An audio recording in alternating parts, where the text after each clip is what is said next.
Kamusta na mga future attorneys? Welcome back to Easy Law. Sa law school, maraming mga students ang nag-iisip that the more is better. So they write pages and pages, hoping that if they put enough words on paper during an exam, the answer will appear. But here's the truth. In the bar exams and in practice, legal clutter is your enemy.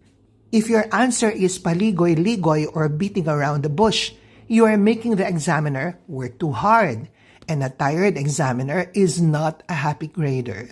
Today, we're going to simplify. I'm going to teach you the ALAC Method, the secret to writing clean, professional, and undeniable legal arguments. What is ALAC? ALAC stands for Answer, Law, Application, and Conclusion. ALAC starts with a punchline. Why? Because in a pile of thousands of booklets, the examiner wants to know immediately if you got it right.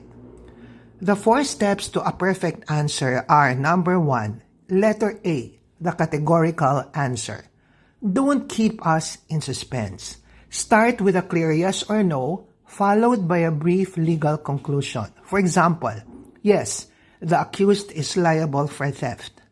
Number 2, letter L, the law. This is your basis. State the specific provision or principle. Give the substance. For example, under the revised Penal Code, theft is committed by any person who, with intent to gain but without violence against or intimidation of persons, nor force upon things, shall take personal property of another without the latter's consent. Number 3, the other A, the application.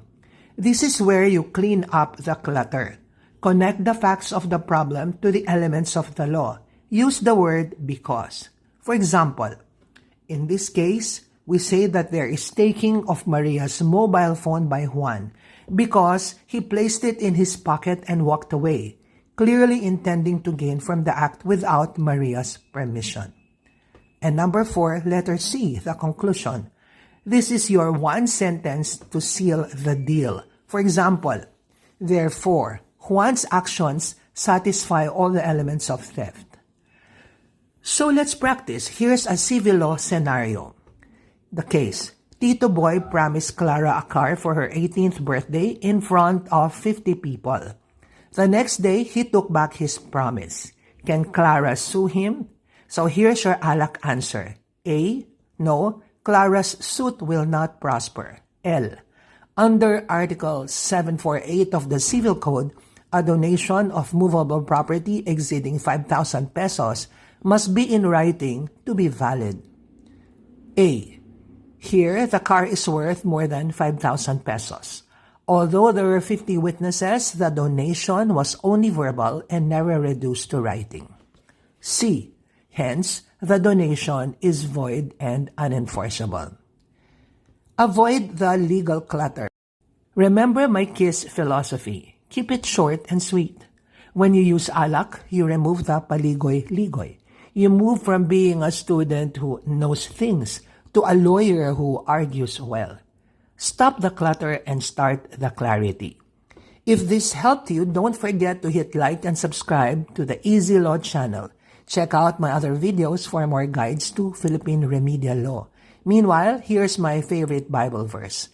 Do justice, love mercy, and walk humbly with God. That's from Micah chapter 6, verse 8. Study hard, study smart. This is Attorney Chato Olivas of Easy Law. See you in the next video.